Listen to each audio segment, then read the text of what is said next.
2018년도 소비 트렌드를 대표하는 단어로 케렌시아라는 단어가 선정되었습니다. 이 케렌시아라는 단어는 스페인어인데요, 안식처라는 뜻을 가지고 있습니다. 그 투우장에서 투우사와 소가 이렇게 싸움을 해요. 그러다가 마지막 전투에 앞섰을 때 이 소가 지쳐 있을 거잖아요. 이 소가 마지막으로 그 지친 자기의 숨을 고르기 위해서 잠깐 들어가서 쉬는 공간을 케렌시아라고 부른답니다. 그러니 열심히 싸움을 하다가 마지막 자기의 생명을 걸고 싸워야 하는 그 일전 앞에 있는 소가 어떤 안식처인 공간에 들어가서 숨을 고르고 쉬다가 힘을 보충하고 다시 나와서 생명을 위해서 싸우는 장소. 이 케렌시아라는 단어가 우리 그 2018년 소비 트렌드의 단어로 선정되었다라는 말은 굉장히 씁쓸한 이야기입니다. 그 말은 소비 트렌드, 즉 우리가 힘들지만 그것을 위해 돈을 쓴다는 이야기입니다. 무엇을 위해 돈을 써요? 힘들게 싸우는 우리의 삶 때문에 너무 지쳐있고 힘들고 어려우니까 잠시 쉴 수 있는 안식처가 필요한 겁니다. 그러니 사람들이 힘들지만 그 지갑을 열어서 그 케렌시아를 이루기 위해서, 그것을 찾아가기 위해서 돈을 쓴다라는 것입니다. 우리의 삶이 마치 마지막 결투를 앞둔 투우장의 소처럼 고단하고 긴장되고 또 힘들다는 이야기입니다. 사람들은 이 케렌시아를 위해서 돈을 쓰죠. 어떤 사람은요, 호텔에서 잠을 자면 그렇게 잠이 잘 온대요. 그리고 너무 평안하대요. 그래서 집을 호텔처럼 꾸몄대요. 집에 식자재 기구를 다 빼고요, 그 호텔 가면 있는 그 하얀색 침대 커다란 거 있잖아요. 그거 갖다 놓고 호텔처럼 조명 이상하게 만들어 놓고 거기서 지낸다고 해요. 그곳에서 그 다음날 싸워야 되는 싸움을 대비하는 거예요. 케렌시아. 어떤 사람은 야외에서 자면 너무 좋대요. 그래서 캠핑장처럼 집안을 만들었답니다. 인조 잔디를 깔고 집에다가 거기다 텐트를 치고 거기서 산다는 거예요. 참 별짓을 다 하죠. 어떤 사람은 그 장소뿐만 아니라 이제 여행을 떠납니다. 또 어떤 사람은 만화방이나 카페에서 그 케렌시아를 누린다고 합니다. 지난 3월에 신세계몰에서 케렌시아 특별전을 했답니다. 무려 그 작년에 비해서 매출이 79%가 늘었답니다. 하나도 안 놀라시죠? 왜 사람들이 그렇게 돈 없다 하면서 자신의 쉼의 공간을 위해서 이렇게 돈을 쓸까요? 힘드니까 그런 거예요. 사는 게 너무 고단하고 힘드니까 잠시라도 내가 쉬고 싶은 공간이 필요한 거예요. 그 안식처가 필요한 거예요. 그러니 이런 것들을 통해서라도 좀 살아야 되겠다. 내가 좀 살아야 되겠다. 이런 마음으로 돈을 쓰는 거죠. 질문하죠. 여러분, 이렇게 돈을 쓰면 진짜 삶의 만족과 안식이 찾아올까요? 진짜 이 케렌시아를 위해서 집을 호텔처럼 꾸미고 집안에 텐트를 치고 만화방을 가고 그리고 카페를 가고 여행을 가고 마음껏 그것에 나의 돈을 투자하면 그것을 통해서 진짜 만족과 안식을 누리겠느냐라는 질문입니다. 지난 3월 신세계몰에서 돈 쓴 사람들, 지금 이날 밤 행복하게 살고 있을까요? 웃을 줄 알았습니다. 대답은 노입니다. 노, 아니라. 제가 저희 아내에게 물었어요. 여보, 케렌시아가 이런 뜻인데 여보의 케렌시아는 뭐야? 라고 물었어요. 뭐라는 줄 아세요? 저희 아내는 그래요. 저희 예찬이를 하루 종일 돌보고 예찬이를 재운 다음에 TV를 딱 켜면서 마시는 한 잔의 콜라와 한 봉지의 과자, 그게 자신의 삶에서 케렌시아래요. 저희 아내는 사모입니다. 저는 뭐 기도 이런 걸 얘기할 줄 알았는데 콜라와 과자랍니다. 아까 우리 김소리 강도사님, 전사님의 여기까지 하죠. 여러분, 과연 우리 아내가 누리길 원하는 그 케렌시아, 진짜 만족이 있을까요? 잠시의 만족은 있겠죠. 하지만 그 결과는 매우 비참합니다. 우리에게 여전히 남아있는 거죠. 케렌시아를 누릴 때마다 우리는 그 대가는 매우 혹독하지요. 여러분의 케렌시아는 어디입니까? 여러분이 생각하고 있는 그 케렌시아, 그 평안의 장소, 안식의 장소가 진짜 여러분에게 안식과 평안을 제공하느냐라고 묻는 겁니다. 최근 휴가를 다녀왔습니다. 저는 휴가를 이제 한 번에 갈 시간이 안 나와가지고 반을 딱 잘라서 반은 지난번에 갔다 왔고 또 반은 다음 주 월요일부터 합니다. 휴가를 정말 기대하고 있었어요. 왜냐하면 좀 1년 동안 사역하는 게 쉽지가 않았습니다. 쉼에 대한 갈망도 있고 좀 충전도 하고 싶어서 마지막 휴가 가기 전주 사역이 너무 행복했어요. 우리 조이스 설교 마치고 나서 이제 청년들과 막 수고했다고 인사하는데 막 저한테 얘기한 거죠. 막 수고했다 그러면서 빠이빠이 하고 집에 차를 몰고 가는 순간 집에 들어가서 우리 예찬이와 아내에게 잠깐 모이라 그랬어요. 중요하게 할 말이 있다. 모이더라고요. 지금부터 휴가가 시작됐습니다. 그러니까 난리가 난 거예요. 막 저희 아내도 뛰어다니고 예찬이도 뛰어다니고. 그랬던 휴가 내내 덥고 내내 운전만 하고 5살짜리 남자아이 뒤에 따라다니는 게 쉬운 일이 아니었습니다. 저는 그 휴가 기간 내내 또 다른 케렌시아를 꿈꾸고 있었어요. 저는 이 휴가만 오면 나에게 쉬는 날이 딱 주어지면 진짜 케렌시아가 펼쳐질 줄 알았는데 전혀 아닌 거예요. 그 시간 동안 또 다른 쉼의 날을 기대하고 갈망하면서 나 언제쯤 되면 좀 평안해질 수 있을까 고민하게 되더라고요. 제 스스로가 다른 케렌시아를 갈망하고 있는 저를 보면서 질문을 했어요. 그러면 진짜 평안, 진짜 하나님이 나에게 주시는 안식적 케렌시아가 도대체 어디에 있을까? 어떻게 하면 내가 진짜 평안하게 다음 싸움을 준비하면서 힘을 축적하고 평안을 누릴 수 있을까를 고민했어요. 그러다가 발견한 본문이 바로 오늘 본문입니다. 솔로몬의 이야기 말이죠. 오늘 저는 여러분들과 함께 이 이야기를 나누고 싶습니다. 진짜 참된 케렌시아를 위해서 여러분에게 2가지 이야기를 할 거예요. 하나님께서 주시는 진짜 평안을 맛보고 진짜 회복을 맛보기 위해서 우리가 꼭 해야 할 것, 가져야 할 것 1가지와 절대로 가져서는 안 될 것 1가지를 이야기하려고 합니다. 먼저 참된 케렌시아를 누리기 위해서 가져야 하는 첫 번째는 듣는 마음이다. 오늘 솔로몬의 이야기를 좀 살펴볼 텐데요. 여러분, 진짜 케렌시아라는 이 단어를 성경에 나오는 단어 하나로 대치를 시키자면 아마 히브리어 샬롬이라는 단어와 비슷할 듯합니다. 케렌시아가 참된 안식과 만족을 이야기를 한다면 성경에서 가장 대표할 수 있는 단어가 샬롬이라는 단어입니다. 샬롬은 죄로 인해 하나님과의 관계가 깨어지기 전에 그 전에 완전한 평안과 평화가 있었던 그곳을 샬롬이라고 하거든요. 솔로몬이라는 이름은 샬롬에서 나온 이름입니다. 원래 히브리어에는 모음이 없습니다. 그래서 자음으로만 구성되어 있는데 솔, 로, 몬 요거를 붙여서 읽으면 샬롬이라고도 읽을 수 있고 솔로몬이라고도 읽을 수 있습니다. 그러니 성경에서 가장 평안을 바라고 케렌시아를 바랬던 인물이 있다면 바로 솔로몬이 아니었을까 생각할 수 있습니다. 그는 평생 하나님께서 자신에게 주신 그리고 자기 아버지가 자기에게 물려준 이스라엘의 평안을 위해서 이스라엘이 진짜 영적인 참된 케렌시아가 되게 하기 위해서 평생을 바쳐 살았던 사람이었습니다. 솔로몬 아마 힘들었을 거예요. 아버지가 너무 잘났어요. 엄청난 업적을 이루었어요. 하나님께 사랑도 받았지만 그 다윗이 이룬 것은 엄청났단 말이죠. 그 다윗 시대에 하나님께서 주셨던 모든 땅들을 다 차지했고요. 이스라엘은 굉장히 부강한 나라가 되었습니다.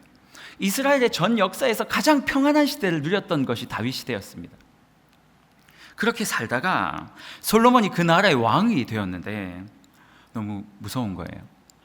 앞에 있는 사람이 너무 훌륭한 거예요. 그는 아주 부담이 많았겠지만 그는 첫 출발은 괜찮았어요. 고민했어요. 어떻게 하면 아버지가 나에게 물려진 이 이스라엘이라는 나라가 진짜 평안한 나라로, 진짜 하나님께서 주신 케렌시아를 누릴 수 있는 나라로 그렇게 더 번성해 갈까 고민하던 끝에 결정을 한 게 하나 있습니다. 그래, 하나님을 기쁘시게 해보자. 야, 이거는 내가 할 수 없는 거니까, 내 힘으로는 도무지 할 수 없는 거니까 하나님을 좀 기쁘시게 하면 하나님이 나에게 은혜를 주시지 않을까? 그래서 솔로몬이 결정한 게 뭐였냐면 1,000번제였어요. 여러분, 소 1,000마리입니다. 1,000마리. 어떤 사람들은 한 제단에서 1,000마리를 다 잡았다 하는 사람도 있고요, 뭐 1,000일에 걸쳐서 잡았다고 하는 사람도 있고요, 어떤 사람들은 여러 제단에서 잡았다고 하는 사람도 있겠지만 어쨌든 1,000마리입니다. 솔로몬이 원래 제사는 자기가 죽여야 되거든요. 솔로몬이 1,000마리를 잡을 때 얼마나 고단하고 힘든 일이었을지 상상만 해봐도 이해가 됩니다. 어쨌든 아버지가 나에게 허락해준 나라의 평강을 위해서, 평안을 위해서 나는 무엇이든지 해야 되겠고, 내가 할 수 없으니 하나님께 의지하여 그것을 가지고 오겠다라고 생각을 했고 1,000번제를 드렸고 하나님이 오케이 사인을 주셨습니다. 와, 솔로몬, 너 진짜 고맙다. 네 그 1,000번제가 내 마음에 너무 합했다. 그래서 하나님은 솔로몬에게 이렇게 말했습니다. 꿈에 딱 나타나셔서, 여러분이 꾸는 꿈하고 다릅니다. 여러분, 우리가 꾸는 꿈은 무슨 꿈이라고 하고요, 여기는 하나님이 현몽하신 꿈이었어요. 나타나셔서 뭐라고 말씀하셨냐면, 너 때문에 내가 너무 기뻤는데 너 원하는 거 하나 있으면 얘기해봐라. 여러분이 뭐라고 대답하시겠어요? 진짜예요. 하나님이 딱 나타나셔가지고 뭐든 괜찮다, 네가 원하는 거 한 가지만 딱 얘기하면 내가 지금 당장 꺼내줄게. 아마 여기에 있는 70-80% 이상의 사람들은 돈일 겁니다. 저는 뭐라고 얘기할까요? 솔로몬이 그렇게 하나님의 이야기를 듣자마자 하나님께 이야기했던 것이 있죠. 열왕기상 3장 8절에서 9절 말씀입니다. 열왕기상 3장 8절에서 9절 한번 읽어볼까요? 시작.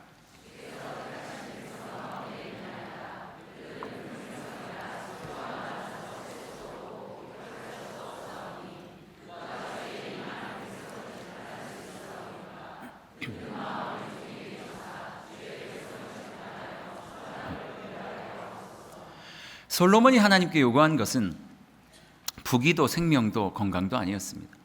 하나님, 저에게 지금 필요한 건 나라의 평안입니다. 그러니 우리 아버지가 준 이 커다란 나라, 이 커다란 나라를 제가 잘 섬길 수 있게 저한테 지혜를 좀 주세요. 저는 너무 어린 아이거든요. 사실 어린 아이도 아니었어요. 20살이었어요. 어쨌든 솔로몬이 하나님께 구했던 건 뭐냐면, 듣는 마음을 종에게 주사, 듣는 마음을 종에게 주사. 하나님의 음성을 듣고 그 말씀대로 살아가야만 그의 나라와 그의 삶에 평안이 올 것이라는 확신이 있었기 때문에, 그가 하나님께 요구했던 것은 군사력도 뭐 재력도 건강도 아니고, 하나님의 말씀만 잘 듣게 해주세요. 그것이 나에게 지혜로 남게 해주시고, 그 지혜로 말미암아 하나님이 내게 주신 백성들을 잘 섬길 수 있도록 도와달라고 기도했다라는 것입니다. 하나님 너무 기뻤어요. 그래서 솔로몬에게 지혜를 주셨어요. 하나님의 말씀을 들을 수 있는 귀와 그 말씀에 순종할 수 있는 마음을 주셨다라는 것입니다. 여러분, 우리가 참된 케렌시아를 누리기 위해서, 우리가 참된 평안을 소유하기 위해서 우리에게 필요한 것은 다른 게 아니에요. 듣는 마음이에요. 듣는 마음. 하나님이 나에게 주신 그 말씀, 그거 잘 듣고 그 말씀에 순종하고 살면 평안이 우리의 삶에 임한다는 거예요.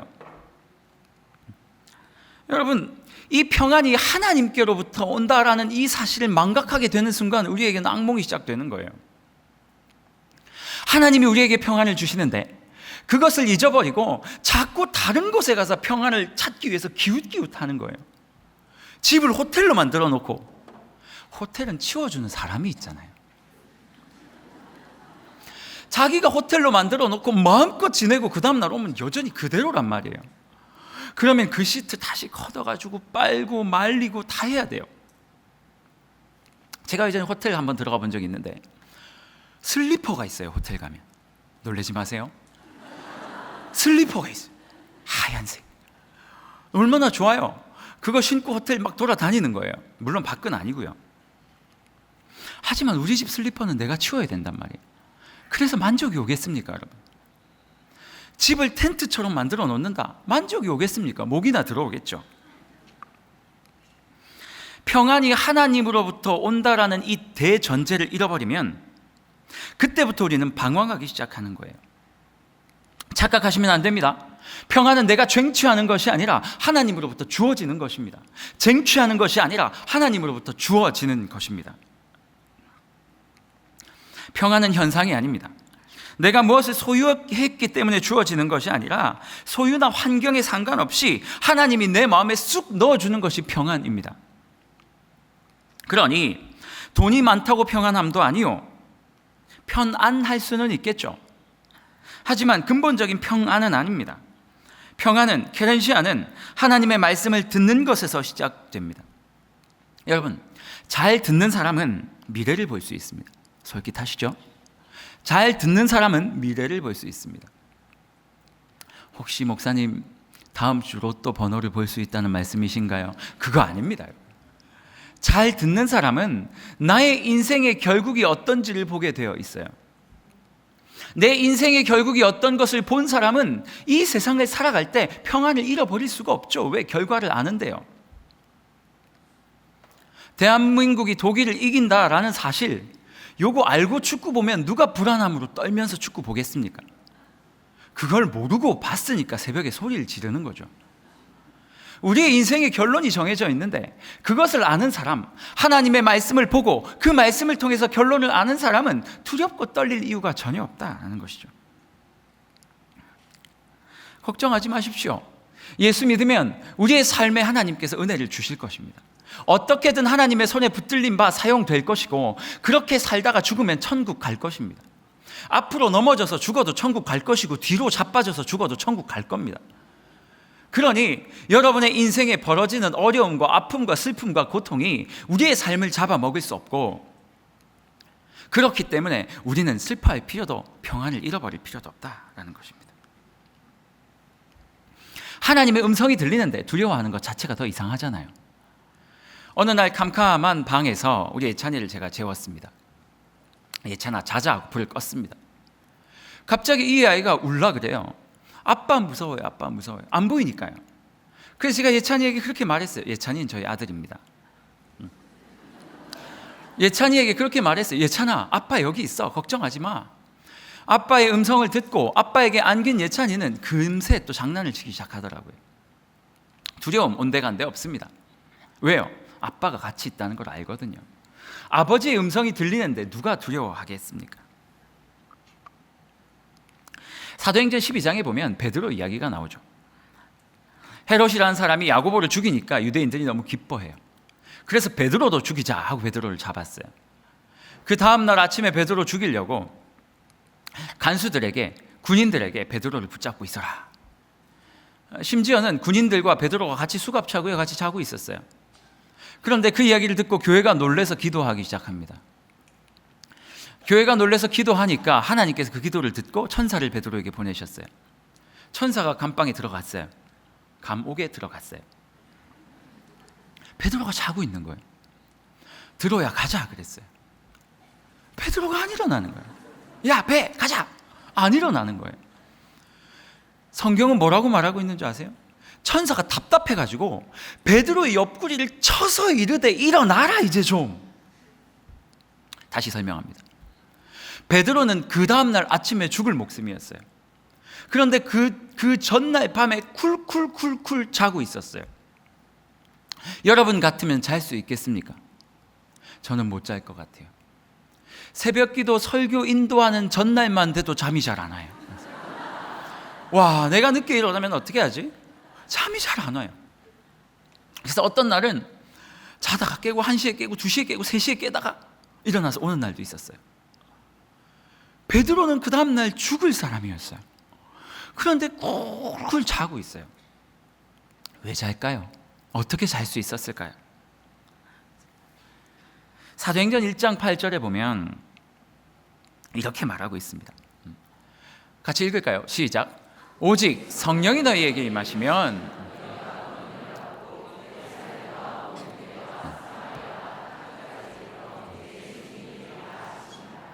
예수님이 올라가시기 전에 베드로한테 했던 얘기가 뭐냐면, 성령 오면 성령 받고 그 성령으로 말미암아 온 유대와 사마리아와 땅 끝까지 내 증인이 될 것이다 너희가.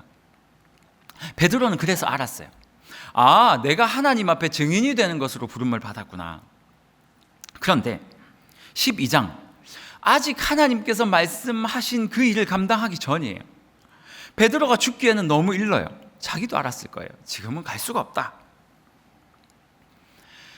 죽지 않는다는 걸 알았어요. 왜냐하면 하나님께서 말씀하셨거든요. 내가 복음의 증인이 되어야 하는데 저 헤롯이 나를 죽일 수 있다고? 절대 그럴 수 없다. 베드로는 잤어요. 아이고, 내려오다가도 칼이 떨어지겠지. 칼이 내 목에 닿으면 오히려 칼이 부러지겠지. 베드로는 그렇게 생각했을지 몰라요. 아브라함의 믿음이 그에게 있었을지 몰라요. 이삭을 죽여도 그 죽은 이삭은 다시 살아날 것이다라는 믿음이 있었을지 몰라요. 왜요? 하나님의 말씀을 믿었기 때문이에요. 자신의 미래를 봤기 때문이에요. 진짜 평안은 어디서 오느냐? 하나님께서 주신 이 말씀을 듣고 믿는 자에게 오는 것이 평안이다라는 것입니다. 여러분, 우리 성도들이, 이곳에 있는 모든 성도들이 그랬으면 좋겠어요. 그냥 맨날 움츠려가지고 세상에서 벌벌벌 떨다가 이번 달 이것 때문에 죽을 것 같고, 이 프로젝트 감당 못하면 죽을 것 같고, 아들이 이번에 수능 망치면 죽을 것 같고, 내가 뭘 해야 되는데 이 빚 못 갚으면 죽을 것 같고, 맨날 덜덜덜 떨면서 세상을 그렇게 살지 않았으면 좋겠어요. 왜냐하면 하나님께서 우리와 함께 하신다는 걸 우리가 아니까요. 여러분, 명확히 아십시오. 예수를 믿으면 성령이 오십니다. 성령이 함께하는 자는 반드시 세상 끝날까지 하나님께서 우리를 이끌어 가세요. 그래서 그 사람은 어떤 인생을 살든지 마지막 날 하나님의 손에 붙들림 받을 것이고, 하나님께서 오라 하신 그곳까지 가게 될 거예요. 두려울 거 없어요. 문제는 벤츠 타고 가냐, 티코 타고 가냐의 문제인데, 뭘 타고 가면 어떻습니까? 정확한 건 뭐냐면 간다는 거예요. 여러분, 첫 번째 결론입니다. 하나님의 말씀을 듣고 순종하는 자만이 영적 케덴시아를 소유할 수 있습니다. 그 평안을 소유할 수 있습니다. 여러분, 솔로몬처럼 기도하십시오. 하나님, 오늘 밤에 나에게 듣는 마음을 주십시오. 하나님의 말씀을 들을 수 있고 그 말씀에 순종할 수 있는 은혜를 주셔서 그 말씀 붙잡고 힘든 이 삶을 온전히 살아내게 하여 주옵소서. 그런데 이 케렌시아를 우리가 누리는 것, 평안을 누리는 것에 방해하는 것이 하나가 있습니다. 일천번제를 통해 듣는 마음을 받은 솔로몬은 지혜로 나라를 잘 다스렸어요. 막 그 아이 재판하는 사건 보셨어요? 저 아이를 죽여라. 안 됩니다. 네가 엄마다. 얼마나 지혜로워요. DNA 검사를 하지도 않았는데 그 자리에서 엄마를 찾아냈어요. 대단하죠. 이 지혜를 들으려고 아프리카에서 여왕이 오기도 했단 말이에요. 그렇게 나라를 잘 다스렸고 하나님이 주시는 평안이 그 나라에 임했어요. 그래서 그 나라는 점점 더 부강하게 되었어요. 그런데 솔로몬에게 불안이 찾아왔어요. 어느 날 하나님의 지혜로 나라를 잘 다스리고 있는데 진짜 이걸로 될까 하는 불안함이 찾아왔어요. 하나님이 내가 너와 함께 하리라. 진짜요? 우리 인생에 하나님의 말씀을 의심하는 불안이 딱 찾아오면 우리가 뭘 하냐면 과거 습관으로 돌아가게 되죠. 예수 믿기 전의 습관이 솔로몬에게도 나왔습니다. 솔로몬이 하나님께 지혜를 받기 전에 그가 한 가지 들어놓은 보험이 있었어요. 뭐냐면 그 바로의 딸과 결혼한 사건이에요. 솔로몬은 일천번제를 드리기 전에 이미 바로의 딸과 결혼을 한 상태였어요. 오늘 보면 1장에 보면 나와요. 1장 1절에 보면. 제가 보는 솔로몬은요, 하나님께서 지혜를 주시기 전에도 똑똑했던 것 같아요. 그래서 왕이 되자마자 그가 어떻게 하면 이 나라를 평안 가운데 있을 수 있을까, 평안 가운데 이끌 수 있을까를 고민했고, 그 고민의 결정처럼 뭘 생각했냐면 정력 결혼을 생각한 거예요.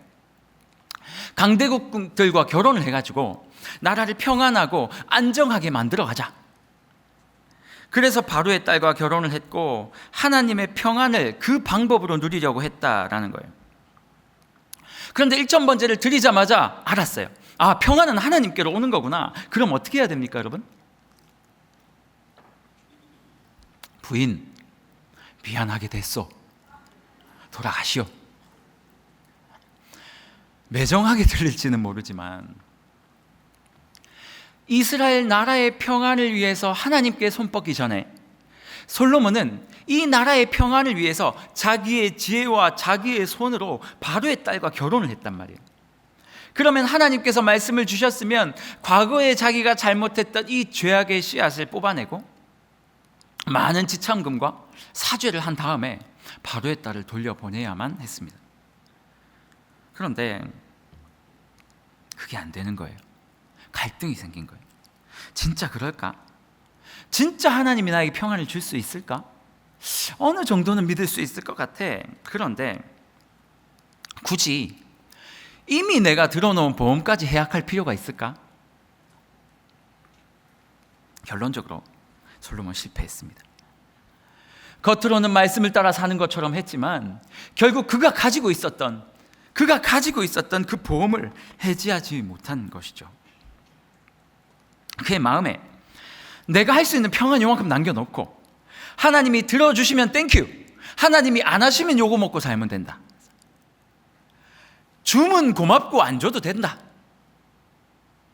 서울 사람입니다.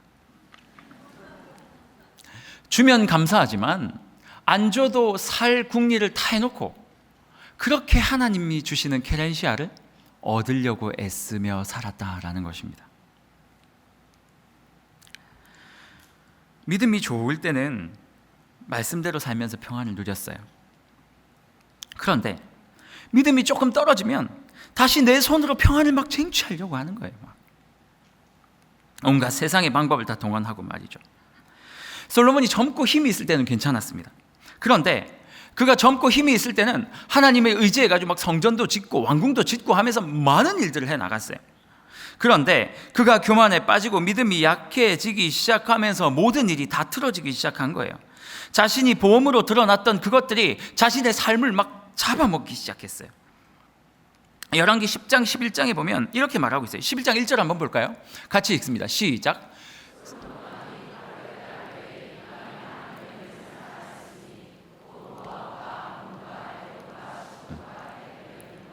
11장 4절도 읽읍시다.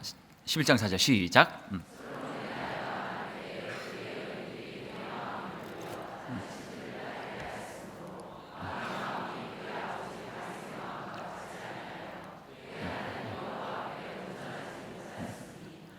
'솔로몬이 힘이 사라지고 나니까 점점 나이가 들고 나니까 왕의 마음이 이게 참 그래요. 여기 하나 보험을 들고 나니까 보이지 않는 하나님과 내 눈에 보이는 보험, 하나님은 도와주겠다고 말은 했지만 보이질 않아요. 그런데 내 눈앞에 보이는 보험이 있는 거예요. 그러니까 여기 자꾸 마음이 쏟아지는 거예요. 나이가 들고 힘이 없어지니까 점점 솔로몬의 시각이 하나님을 떠나서 바로의 딸을 보니까 한 명으로는 부족해요. 위에 모압도 있고 또 암몬도 있고 에돔도 있고 많은 강대국들이 있는 게 보이니까 하나씩 그 나라의 공주들을 데려와서 아내를 삼기 시작하는 거예요. 솔로몬이 여색에 취해서 수많은 여인들을 데리고 있었던 게 아닙니다, 여러분. 그 모든 것은 하나님 외에 자기 손으로 자기의 인생을 보호하려고 했던 죄 때문이었어요. 4절에 보니까 솔로몬이 나이가 많을 때 그 여인들이 그의 마음을 돌려 다른 신을 따르게 했다. 결국 그가 케렌시아를 누리기 위해 했던 모든 행동들이 오히려 평안을 다 망치고 뒤집어 놓더라. 여러분, 평안을 원하십니까? 그렇다면 하나님을 믿는 믿음만으로 충분하다라는 이 사실을 뼈 깊숙이 새기셔야 합니다. 평안은 하나님께로 오는 것입니다. 여러분의 손으로 오는 게 아닙니다. 오늘 설교 제목인 엔샬롬 교향곡이라는 이 제목은 김지찬 교수님이 쓴 사사기 강에서 제목입니다. 사사시대, 이스라엘 땅은 원래 샬롬의 땅이었어요. 평안의 땅이었어요. 거기서 하나님만 믿고 잘 살고 하나님만 의지하면 비가 막 내려가지고 먹을 게 막 쑥쑥 자라는, 하나님 말씀에 순종만 하면 내일 비 내리고 모레 고구마가 자라는 그런 땅이었어요. 예를 들면, 근데 이스라엘 백성이 가보니까 하나님만 의지를 못하겠는 거예요.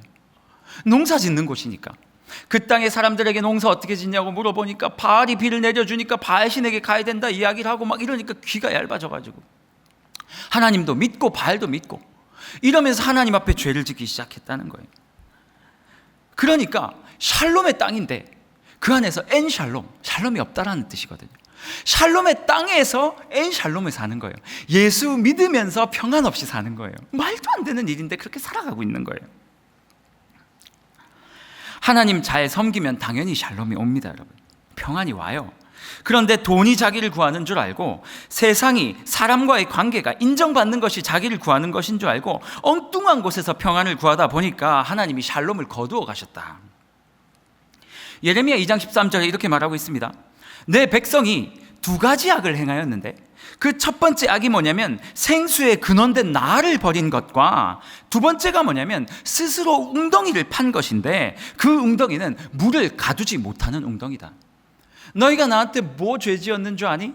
그건 뭐냐면 내가 복 주는 이인데, 내가 평강을 주는 이인데 나를 떠난 것, 바알에게 간 것과 네 손으로 평안을 얻을 수 있을 줄 알고 엉뚱한 구덩이를 판 거, 그게 너희 죄라는 거예요. 그런데 그 구덩이에는 물이 들어갈 수 없다. 열왕기서는 포로로 잡혀간 이스라엘에게 주어진 책입니다. 그러니 지금 이 책을 읽고 있는 사람, 솔로몬의 이야기를 가만히 읽고 있는 사람은 무슨 생각을 하면서 읽냐면, 도대체 우리가 왜 망했어? 하나님의 백성인 우리가 왜 망한 거야? 우리가 왜 포로가 된 거야? 그렇구나. 하나님이 우리에게 평강을 준다 약속하셨는데 우리 조상이 하나님을 의지하지 않고 세상을 의지해서 자기 손으로 평강을 가지고 오려고 하다 보니까 결국 우리가 이렇게 망할 수밖에 없었구나 라고 탄식하며 읽을 수밖에 없는 책이죠. 하나님은 열왕기서를 주시면서 뭐라고 말씀하시냐면, 너희 조상이 했던 그 죄악을 너희가 답습하지 말라라고 말씀하고 계신 거예요. 여러분, 평안을 누리며 살고 계십니까? 여러분, 진정한 케렌시아 안에서 살고 계십니까? 그렇다면 여러분, 만약 우리 안에 평안이 없다면 누구에게 가야 되겠습니까? 하나님께 가는 거예요. 하나님께 찾아가고요, 내가 할 수 있는 보험들을 다 해제하는 거예요. 하나님, 내가 돈으로 평강을 찾으려고 그랬습니다. 평안을 찾으려고 그랬습니다. 만족을 찾으려고 그랬습니까? 그럼 어떻게 해야 돼요? 흘려보내야죠. 하나님, 제가 우리 자식 잘 되는 거, 이놈이 대학 좋은 데 가고 좋게 결혼하는 거, 잘 결혼하는 거, 이게 내 만족이 될 줄 알았습니다. 만족이 오든가요? 좋은 대학 간다고 아이들이 여러분에게 만족을 주던가요? 그렇지 않습니다, 여러분. 결혼 잘한다고 만족을 주던가요? 그렇지 않다고요. 이 모든 것들, 돈 많이 벌면, 명문대 들어가면, 좋은 직장 가면, 남에게 인정받으면 하나님의 평강이, 아니 세상의 평강이, 그 케렌시아가 나에게 온다는 이 모든 것들 다 갖다 버리고 오직 하나님의 말씀에 순종하여 주님만 바라보는 인생이 될 때 진짜 우리의 삶에 평강이 온다라는 것입니다. 말씀을 정리하겠습니다. 케렌시아라는 단어, 소가 마지막 전투를 하기 직전에, 그 전에 엄청 힘들게 싸웠을 거거든요. 투사와 싸워서 어쩌면 그 소는 창에 찔리고 여러 군데 창에 찔려가지고 그렇게 피를 흘리며 있을지도 몰라요. 그 고단한 삶을 살아가던 그 소가 마지막 목숨을 건 전투예요. 그 마지막 목숨을 건 전투 앞에서 케렌시아를 찾아가야 되는 거예요. 자신에게 평안을 주고 안식을 줄 그 공간을 찾아서 들어가서 마지막으로 위로를 받고 힘을 받고 하나님이 주시는 안식을 누리고, 그리고 이렇게 힘든 세상에 다시 나아가서 하나님의 백성으로 전투를 해야 하는 그 소란 말이에요. 그런데 그 소가 살기 위해 마지막 숨고르기를 해야 하는데 케렌시아를 찾지를 못하는 거예요. 이곳에 가면 케렌시아가 있을까 싶어서 갔는데 없어요. 열심히 시간도 쓰고 돈도 썼는데 없어요. 그렇게 막 케렌시아를 찾다가 결국 시간이 되어서 투사와 싸우러 나가야 되는 상황이 벌어지는 거예요. 저는 이곳에 오신 성도님들이 그런 삶을 살지 않았으면 좋겠어요. 마지막 하나님께서 우리에게 주신 이 말세를 살아가는 우리가 진짜 하나님 앞에 힘을 받는 케렌시아에 들어가서 평안을 받고 그 평안을 가지고 세상에 나아가 싸워야 되는데, 어디가 나에게 평안을 주는 곳인지를 찾지를 못하니까 여기저기 막 돌아다니다가 결국 평안도 얻지 못하고 세상에 나가서 또 둘둘게 맞고 돌아오는 이런 삶을 살지 않았으면 좋겠습니다. 여러분, 간절히 여러분께 간구합니다. 하나님께서 우리에게 주시는 평안은 하나님께서만 주십니다. 그의 말씀을 듣고 순종할 때 평안이 올 것입니다. 우리에 있는 바로의 딸이라는 그 보험을 해지하고 그것을 내어 버릴 때 평안이 우리에게 찾아올 것입니다. 그 평안을 찾으시고 말씀과 기도 안에서 하나님이 우리에게 주시는 놀라운 케렌시아를 경험하시기를 바랍니다. 그래서 또 세상 가운데 삶을 살아갈 때 하나님과 함께 회복하며 또 살아가고, 두들겨 맞으면 또 돌아와서 회복되고 또 뛰쳐나가고, 이런 삶을 살면서 마지막 날 하나님께 갔을 때, 하나님께서 나에게 주신 이 평안과 안식이 나의 삶을 인도했고 나에게 힘이 되었고 그것 때문에 내가 살 수 있었습니다, 하나님 감사합니다 라고 고백할 수 있는 우리 분당 우리 교회 성도가 되시기를 주님의 이름으로 간절히 축원합니다. 기도하겠습니다.